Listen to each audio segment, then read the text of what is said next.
Jadi saya cari-cari, ternyata di grup saya bandingkan setiap link sama. Haleluya. Kita akan masuk dalam pembelajaran kita hari ini tentang firman Tuhan. Sebelumnya saya mau bersaksi, saudara. Ketika saya menjadi guru sekolah minggu, saya jadi guru sekolah minggu itu sudah 31 tahun. Mengapa sekian lama? Karena ketika saya menjadi seorang hamba Tuhan, jabatan guru sekolah minggu itu tidak saya lepas. Karena saya benar-benar suka sama anak-anak. Jadi waktu-waktu yang ada itu saya gunakan untuk itu. Nah, ketika saya melayani anak-anak sekolah minggu itu ada seorang guru baru yang kemudian dia datang ingin mengajar. Welcome tentu saja ya, semua orang yang rindu melayani Tuhan akan selalu ada tempat. Itu yang harus kita ingat. Jadi di sini juga siapapun yang rindu melayani Tuhan, silakan temui koordinator, juga Bu Hesti atau siapapun yang ada di persekutuan doa untuk boleh mendapat bagian dalam pelayanan. Nah, itu sebabnya ketika teman saya ini ingin rindu melayani, kemudian ayo syaratnya datang untuk persiapan di hari tertentu untuk mempersiapkan firman Tuhan yang akan disampaikan, dan itu harus, karena kita tidak boleh salah dalam mempresentasikan firman Tuhan itu ke anak-anak. Bahaya ya, karena apa? Kalau kita menyesatkan anak-anak, itu risikonya ditenggelamkan di laut, dikasih liontin ya, batu besar. Haleluya. Jadi itu sebabnya dipersiapkan dengan matang, guru itu di-training dulu, diberikan penjabaran arti firman itu sehingga dia bisa menyampaikan dengan benar kepada anak-anak. Mengapa demikian? Karena guru sekolah minggu itu kebanyakan belum dibekali dengan ilmu teologi. Mereka tidak belajar Alkitab secara khusus di STT misalnya. Jadi kewajiban hamba-hamba Tuhan itu untuk mendidik guru sekolah minggu supaya tidak salah. Jangan sampai anak orang ini mendapatkan pengajaran yang salah. Nah, intinya bukan di situ. Guru sekolah minggu ini kemudian sakit, saudara. Sakit, terus dia bilang nggak punya uang. Ya udah, ayo kita ke dokter. Saya antar ke dokter. Terus kemudian dia sakitnya parah dan harus opname. Ketika dia opname, itu ada satu tim yang keliling dari rumah sakit ke rumah sakit itu menawarkan periksa darah gratis untuk HIV AIDS. Karena apa? Kita semua dan orang-orang kebanyakan itu kalau periksa darah itu hanya untuk kolesterol, asam urat, diabetes dan lain-lain. Tapi tidak akan pernah menyentuh tipe yang ini. Sebab kenapa? Kadang kita merasa kita bersih, kita benar. Nah, hasilnya saudara positif. Waduh, dia shock, dia nangis, dia telepon saya, "Kak, ini orang itu jelas ngawur. Kenapa saya mendapat ini?" Itu. Padahal saya setiap sakit selalu periksa darah, tidak pernah dinyatakan sakit HIV, terkontaminasi HIV. Lalu saya jelaskan, itu kalau HIV itu memang khusus, jadi bukan untuk di laboratorium semuanya kita periksa lab otomatis kita diperiksa, itu tidak, kita minta secara khusus. Nyo, saya bilang ini saya kasih nama Sinyo saja ya, supaya tidak misalnya kalau Joni nanti nama Joni tersinggung ya, saya panggil dia Sinyo. Nyo, kamu ada kemungkinan tidak kena, tapi ada kemungkinan kena. Bagaimana kalau kita periksa waktu itu di Adi Husada, nanti kakak yang bayar. Saya ikhlaskan, relakan uang saya supaya dia itu damai sukacita. Setelah periksa, di waktu hasil keluar, kita masuk ke ruang dokter. Dan saudara, kalau penyakit yang seperti itu tidak sembarangan orang boleh mendengar hasilnya, apalagi itu orang luar. Jadi saya ditanya, ini siapa? Gitu. Apakah dia diizinkan untuk mendengar hasil dari pembacaan hasil lab ini? Terus dia ngomong, Sinyo ini ngomong, iya, memang saya minta tolong kakak ini. Terus kamu siapa? Saya bilang, saya adalah teman. Dia baru saja menjadi guru sekolah minggu dan saya seniornya. Dia percaya saya. Akhirnya, saudara, dokter itu minta maaf karena hasilnya positif. Dan surat hasil lab itu sampai sekarang masih saya simpan, saudara. Karena itu bagi saya penting ya, untuk satu prasasti memori, untuk supaya suatu saat kalau ada anak muda yang harus diingatkan, ini loh, aku nggak main-main pernah mendampingi orang seperti itu. Jadi akhirnya dia nangis lagi, dia shock lagi. Padahal sebelum menerima hasil itu dia doa puasa dulu. Saya memang anjurkan dia supaya dia kuat begitu. Sampai dia doa puasa itu lemes, saudara, karena fisiknya juga tidak sehat. Tapi akhirnya dia sampai di hari itu dan dia benar-benar stres. Saudara, singkatnya, pada akhirnya dia ini meninggal. Setelah sekian lama saya dampingi dia dalam sakitnya. Terutama, saudara, saya ingin jiwanya aja kuat dan dia benar-benar dekat Tuhan. Jadi saya ajak dia untuk persekutuan doa yang selalu didoakan, dan saya cari tempat di mana orang nggak takut sama orang yang menderita HIV/AIDS gitu. Karena ternyata, saudara, ketika dia itu mendapat kepastian hasil lab itu bisa bocor ke orang gereja loh. Padahal saya tidak mengatakan itu. Tapi ternyata tim pemerhati itu ketika dia besuk dan kemudian dia mendapatkan data itu, dia sampaikan juga. Saya tidak menyalahkan karena apa? Yang dilayani adalah anak-anak. Pasti kalau orang tua melihat, mendengar guru sekolah minggunya kena penyakit yang menakutkan seperti itu, pasti semua akan dilarang sekolah minggu dan kelas pasti kosong. Jadi saya mulai panggil, ditanya di sidang, bagaimana ini kok sampai ada guru sekolah minggu yang seperti ini. Sekalipun saya edukasi mereka bahwa HIV itu menularnya nggak gampang. Begini, ada prosedurnya. Jadi ketika kita makan sendok yang sama dengan, atau ada cairan tubuh yang kemudian menjadi satu dengan cairan tubuh kita, itu baru akan menjadikan penyakit itu menular dan lain-lain. No, tidak bisa masuk. Dengan tingkat keawaman orang, mereka juga menutup diri untuk hal-hal yang begitu menakutkan, sehingga akhirnya Sinyo ini dikucilkan.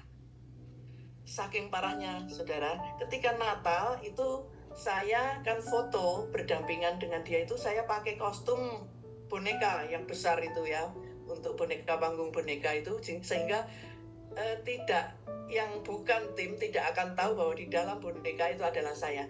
Di sebelah saya adalah Sinyo itu dan kemudian orang lain. Ketika foto itu jadi, saudara, dilempar-lempar loh. Jadi foto itu seolah-olah juga mengandung virusnya. Nah, jadi akhirnya saya ngomong, kamu sementara ini tidak bisa untuk mengajar karena kamu tahu kan risikonya. Terus saya carikan komunitas dan lain-lain, dan akhirnya dia dalam keadaan stres, kesepian, kembali lagi ke kebiasaan lama, komunitas lama, dan minum minuman keras. Sehingga ketika dia meninggal itu, dia meninggal karena infeksi paru-paru ini, karena dia kembali merokok, minum minuman keras, dan paru-parunya kena. Padahal HIV itu sakit sedikit aja, flu ya atau apapun itu akan membawa kematian. Yang penting di sini, saudara, dia pesan ke saya, Kak, orang tua saya jangan dikasih tahu bahwa saya sakit. Oh, nggak bisa nyo. Mamamu bagaimana? Ya, mama saya kasih tahu, tapi papa jangan. Kenapa? Sebab walaupun saya kasih tahu, nanti hasilnya tidak baik, bahkan dia akan marah dan akan justru menyakiti saya. Nah, ternyata orang tuanya itu bercerai, dan tingkah laku papanya itu tidak mencerminkan papa yang baik, karena di tempat dia mendirikan tempat kos di rumahnya itu dia terima para preman, kora itu, sehingga dia bisa hura-hura setiap malam minum minuman keras dan kemudian mabuk-mabukan, merokok dan lain-lain. Selidiki dengan teliti, anak ini ternyata terkena HIV itu dari lingkungan papanya. Saudara, sampai dia meninggal, papanya tidak tahu bahwa dia terkena HIV AIDS. Waktu meninggal itu, orang-orang bahkan yang saya ingat, dia pakai baju sudah rapi, ganteng, nggak ada yang bisa pasangkan dasi. Nah, untung-untung saya belajar sedikit-sedikit supaya bisa pasang dasi. Akhirnya saya yang pasangkan, sampai saya ngomong, Nyo, ini kakak yang pasangkan dasimu, kalau kurang rapi nanti kau rapikan sendiri ya. Jadi ketemu Tuhan Yesus nanti bisa kelihatan ganteng gitu. Saudara, foto yang itu saya cetak besar, saya kasih ke orang tua yang saya punya itu.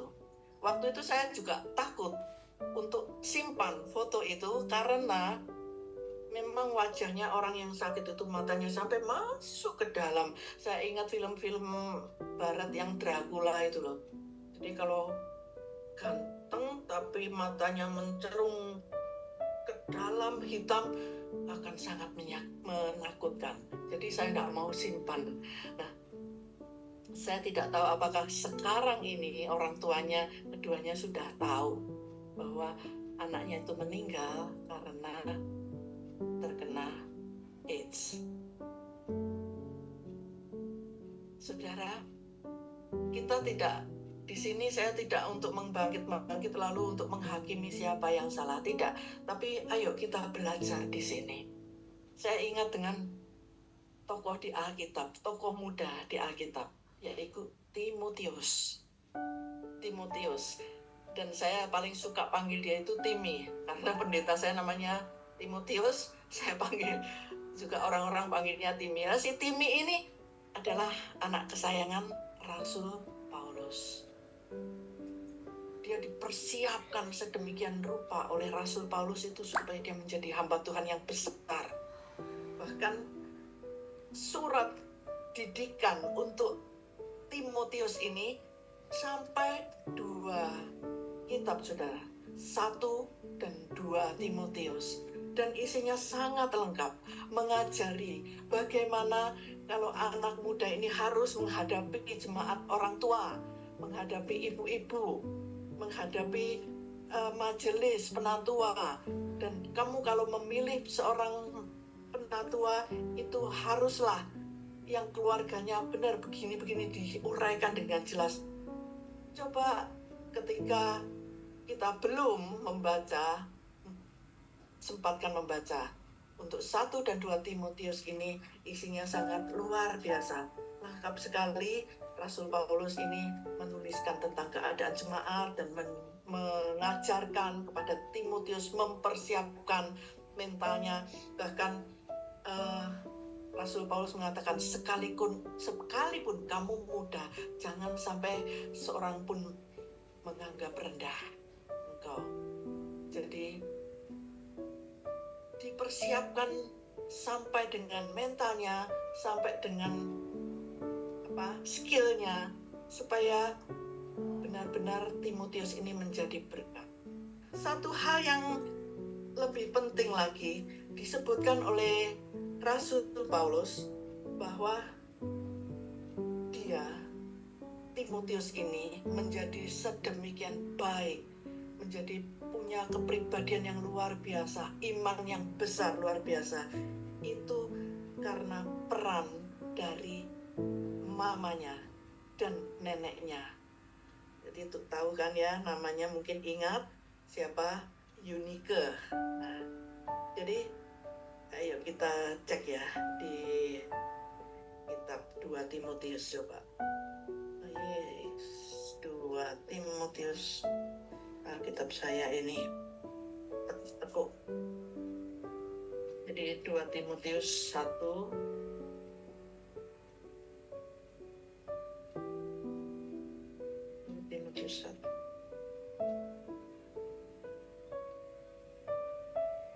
ayat yang ke-4. Dan apabila aku tergenang akan air matamu yang kau curahkan, aku ingin melihat engkau kembali supaya penuhlah kesukaanku, sebab aku teringat akan imanmu yang tulus ikhlas, yaitu iman yang pertama-tama hidup di dalam nenekmu Lois dan di dalam ibumu Eunike, dan yang aku yakin hidup juga di dalam dirimu. Di sini tidak disebutkan peran seorang papa, tapi alangkah besarnya peran nenek Lois ini dan Eunike, karena kita tahu Timotius ini dipakai Tuhan luar biasa menanamkan iman percaya itu. Nah, itu yang saya ingin garis bawahi di sini. Kita sebagai orang tua, ayo kita peduli dengan iman anak-anak kita. Jangan sampai anak-anak kita ini kemudian tersesat, tidak tahu jalan pulang, atau mengambil jalan yang salah sehingga membuat dia itu sengsara. Kita harus berprinsip seperti Amsal 13 ayat 22. Orang baik meninggalkan warisan bagi anak cucunya, tetapi kekayaan orang berdosa disimpan bagi orang benar. Coba ambil yang bagian A saja. Orang baik meninggalkan warisan bagi anak cucunya. Seringkali itu diartikan secara jasmani. Aku ini miskin, aku tidak bisa mewariskan apapun, cuman bisa nyekolahkan. Bagus, it's good. Tetapi lebih dari itu, jangan cuman uang itu akan membuat justru ketika anak kita itu tidak bermoral baik, akan menjerumuskan dia, merusak dia. Tetapi ketika kita itu mendidik dia dalam kebenaran firman, maka anak-anak kita itu akan tumbuh menjadi baik, menjadi berkat bagi keluarga, bagi dia sendiri, dan bagi orang di sekitarnya. Itu adalah warisan yang luar biasa besar. Dan nanti engkau akan menuai di masa tuamu karena seorang anak yang takut akan Tuhan, yang akan membahagiakan orang tuanya, menghormati orang tua, karena demikianlah yang diajarkan oleh firman Tuhan itu. Tidak ada firman itu yang mengajarkan kurang ajarlah terhadap orang tua.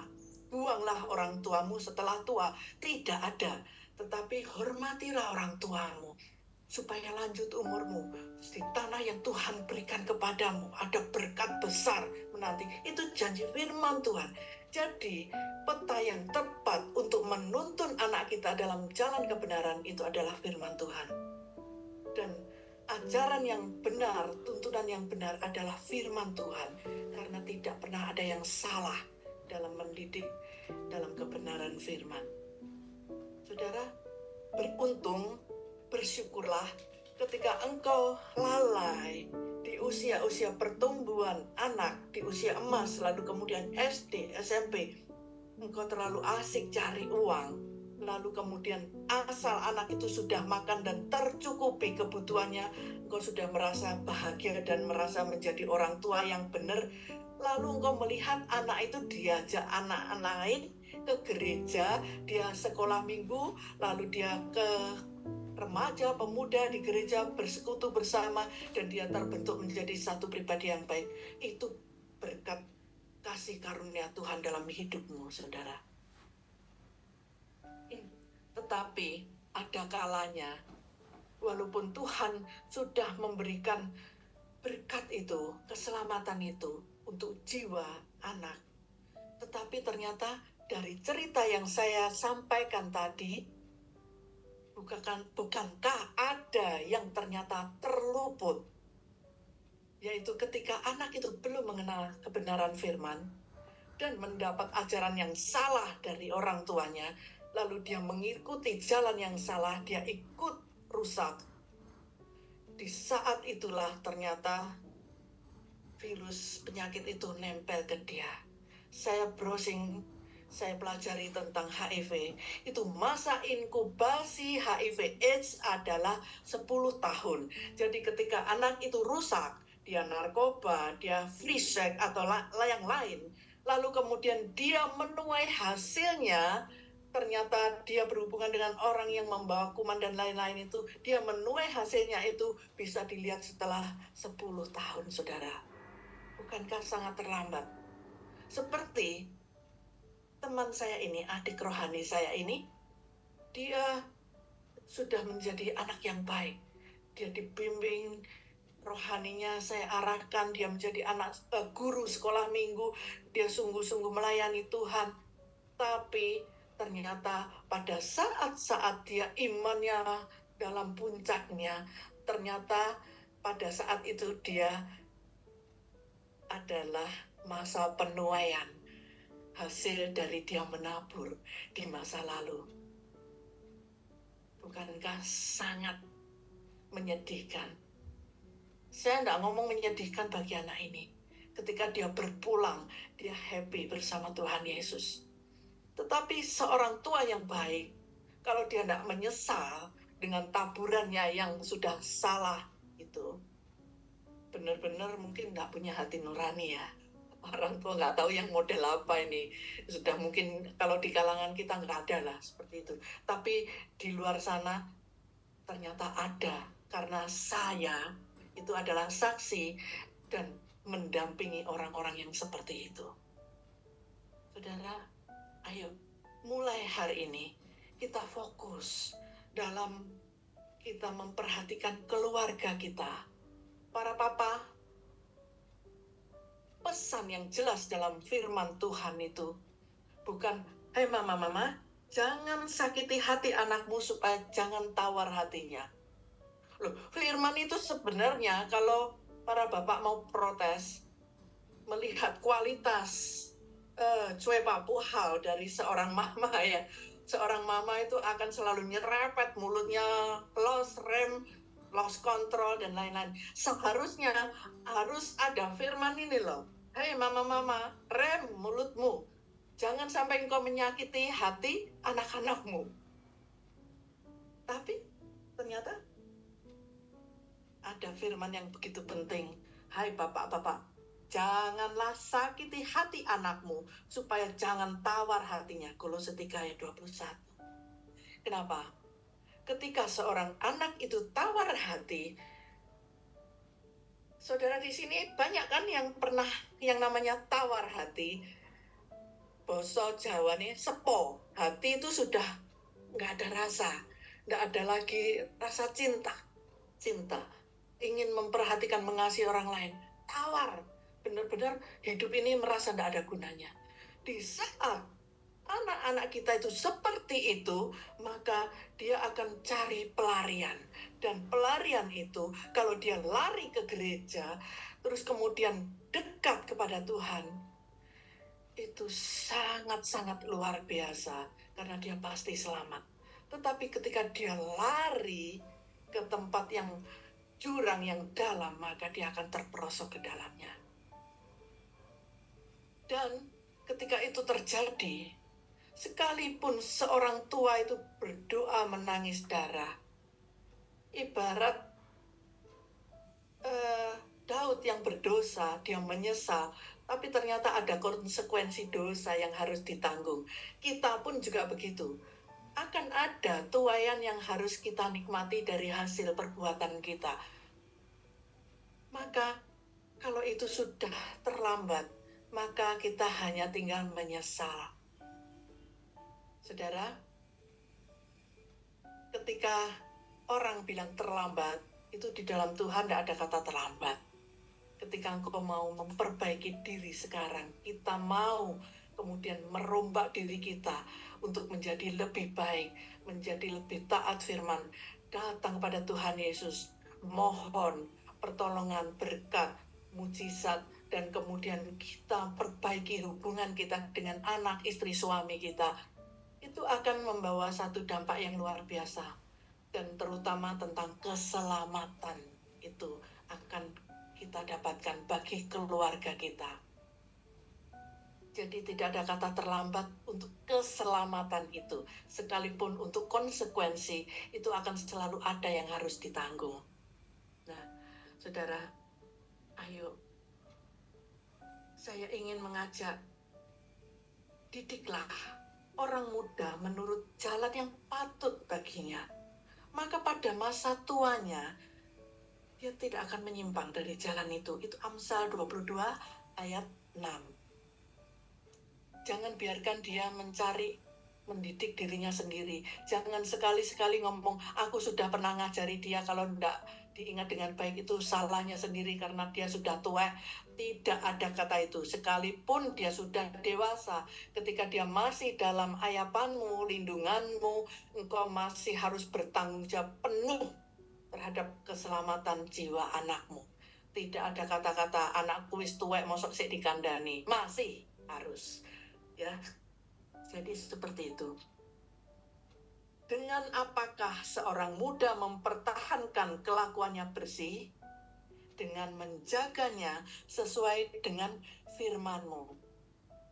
Itu sebabnya, kalau kita bersekutu di persekutuan doa, di PD-PD, jangan cari selamat dewe, jangan cari selamat sendiri. Engkau memuaskan telingamu, memuaskan hatimu, karena kita di rumah sudah stres, urusan rumah tangga, perlu sukacita, perlu kebebasan, bisa jalan. Lalu tempat pelarian itu adalah persekutuan doa. Di sini saya tekankan, anak-anakmu juga harus dilibatkan dalam persekutuan doa, di mana firman Tuhan itu yang akan menjadi alat penuntun bagi dia, sehingga sampai masa tuanya dia akan terus dibimbing oleh firman itu. Kita, sekalipun kita sekarang ini cantik, jalan tegak, bukankah suatu ketika itu kita akan membungkuk, bukan menghormat, tetapi karena tulang sudah nggak kuat, lalu jalan pun mulai sempoyongan, dan kita akan kehilangan tenaga karena kita sudah tua. Saat kita sudah tua, tidak akan bisa lagi mengawasi, membimbing anak kita, sekalipun dia dalam jalan yang salah. Hanya bibir kita mungkin, nak, nurutlah mama, nak, mama ini lo sudah tua, masa sih kamu tidak mau nurut? Saudara, itu akan sia-sia kalau engkau tidak berbekal firman Tuhan untuk anak-anakmu. Jadi ketika kita ini nantinya sudah tua dan diizinkan berpulang, pastikan anak-anakmu itu hidup dalam kebenaran firman, sehingga dia bisa meniti jalan kehidupannya sampai masa tuanya itu bersama dengan Tuhan Yesus, dibimbing Roh Kudus. Penting, saudara. Karena apa? Orang tua yang tidak menyadari kesalahannya, dia tetap dalam keegoisannya, dia tetap berbuat seenaknya sendiri tanpa sadar satu nyawa sudah hilang dan dia tidak tahu bahwa itu adalah kesalahan dia.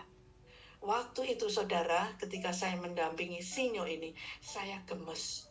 Saya ingin sekali memberitahu papanya yang wajahnya polos tanpa dosa, tapi penuh dengan kenajisan. Saya ingin sekali, tapi anaknya itu jangan, Kak, jangan. Saya tidak mau papa saya tahu. Lalu saya menghargai dia. Saya bilang, Tuhan, biarlah proses yang akan membuat papanya ini mengerti. Apalagi mamanya sudah tahu, biarlah itu menjadi urusan keluarga mereka. Yang penting saya mendampingi Sinyo ini. Tapi hati saya ini tidak terima, saudara, ketika satu nyawa terhilang sia-sia, ketika dia itu sudah termakan oleh pergaulan yang salah. Sedangkan mama papanya masih lengkap dan seharusnya masih bisa membimbing dia. Yang dibutuhkan seorang anak bukan hanya uang atau sekolah yang tinggi, atau kemudian kau bisa memberikan dia barang-barang yang dia inginkan, barang branded, sepatu yang keren yang ada centangnya dan lain-lain. Lebih dari itu, dia perlu kasih sayang kita, perhatian, bimbingan, pengawasan gitu. Sehingga sekalipun seolah-olah pincang, saudara, Timotius ini, papa tidak berperan, tetapi seorang oma yang masih peduli, walaupun di masa tuanya, masih peduli keselamatan anak cucu. Dia ikut tanggung jawab dan membimbing dalam kebenaran firman. Banyak oma tahu di sini, ayo oma, semangat.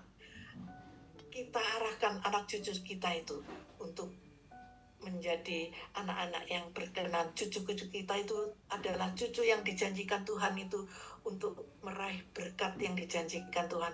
Anak cucumu tidak akan pernah minta-minta roti terjadi karena kita aktif ambil bagian. Jangan hanya mengomeli anak kita ketika cucu kita diperlakukan tidak baik. Go. No. Ajari dia supaya bangun pagi, tapi kita cuman ngomel-ngomel saja. Ayolah kita ikhlaskan untuk kita ambil bagian untuk mendidik anak-anak kita. Saya ingat oma yang di Bali, halo ada ndak di sini, itu benar-benar oma yang sayang sama anaknya. Saya tidak sebutkan namanya, luar biasa. Ayo kita semua oma di sini akan ambil bagian seperti omanya Timotius. Ya, jadi siapa? Mak Lois. Dan terutama para mama, engkau adalah Yunike yang dipilih Tuhan untuk membekali anakmu, supaya anakmu itu bisa dipakai Tuhan lebih lagi. Saudara, saya di sini tidak akan banyak menyampaikan firman Tuhan ini. Tetapi kalau di sini juga ada orang muda, kalau misalnya aku ternyata ngomong, itu tipenya mamaku, papaku, tidak pernah peduli di sepanjang kehidupanku, aku tidak pernah mendapatkan bimbingan, perhatian yang cukup, kasih sayang yang cukup. Mereka sengaja aku dibiarkan begitu saja tumbuh dewasa, dan aku memilih jalanku sendiri. Ayo adik-adik, si cantik, si ganteng di sini yang mungkin bersekutu di sini, tirulah Timotius ini. Dia berkepribadian, dia terus cari Tuhan. Memang mama papanya dia omanya dia, mamanya dia membimbing dia. Tapi bayangkan ketika Timotius ini dia memilih jalannya sendiri, maka dia tidak akan menggubris apa yang dia terima dari orang tua dan neneknya. Milikilah kepribadian seperti Timotius. Jangan sekalipun memandang engkau rendah walaupun engkau muda. Hiduplah menjadi teladan bagi orang-orang di sekitarmu. Engkau menjadi berkat. Engkau menjadi pendamai. Ketika engkau hidup di antara teman-teman itu, ada aja yang resek, ada aja yang selalu bermusuhan kiri kanan, engkau ada di tengah-tengah mereka, dan engkau menjadi juru damai, menjadi berkat bagi teman-temanmu. Engkau belajar di jalan yang patut bagimu, supaya engkau ini menerima berkat. Engkau harus hormat pada orang tua, supaya engkau panjang umur. Dan apapun yang engkau kerjakan berhasil. Ada berkat besar di tanah-tanah yang diberikan kepadamu. Berarti Tuhan itu sudah menyiapkan segala sesuatunya untuk masa depan. Ketika engkau hidup dalam kebenaran firman. Saudara, engkau akan menerima warisan itu. Jadi seperti yang saya bacakan lagi, tadi orang baik meninggalkan warisan bagi anak cucunya. Nah, engkau sekarang posisimu sebagai anak. Lakukan kebenaran itu supaya engkau bisa meninggalkan warisan bagi cucumu kelak. Jadi berkat turun-temurun itu akan diterima.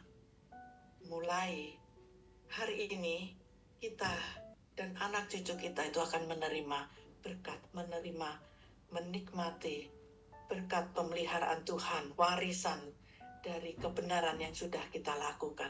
Berbahagialah kita yang selalu hidup dalam kebenaran firman. Ingat Amsal 22 ayat 15, jangan engkau bodoh. Orang sudah selalu ngecap, mencari orang muda itu ya susah dikasih tahu. Selalu dicap sebagai orang yang bodoh. Orang tua selalu menganggap dirinya pintar, banyak makan asam garam. Nggak usah digubris terlalu serius, karena engkau juga lihat betapa banyak orang tua kita itu yang terlalu banyak makan asam garam itu, sehingga masuk rumah sakit, sakit mah, lalu tensinya tinggi 235 karena kebanyakan makan garam. Jadi bukan hanya asam garam yang membuat engkau itu tumbuh dewasa menjadi bijak, tetapi firman Tuhan itu yang akan mendidik engkau. Didiklah orang muda menurut jalan yang patut baginya, maka pada masa tua pun ia tidak akan menyimpang dari jalan itu. Engkau akan selalu ada di petanya Tuhan sampai garis akhir kehidupanmu. Dan engkau akan menularkan, ini loh nak, jalan yang benar, yaitu Tuhan Yesus. Akulah jalan kehidupan. Tidak ada seorang pun yang sampai kepada Bapa kalau tidak melalui aku. Katakan itu pada anakmu, didik dia. Bawa dia kepada jalan Tuhan itu. Amin. Biarlah kita semua, dari yang sampai yang nenek-nenek, sampai yang termuda, hari ini menerima berkat itu dari Tuhan. Kita diberikan suatu pencerahan bahwa segala sesuatu, kalau kita tidak berjalan menurut firman Tuhan, apapun itu akan sia-sia, justru akan membawa kepada kebinasaan. Jangan bangga engkau sudah memberikan segala sesuatu berkat yang luar biasa buat anakmu, mentang-mentang engkau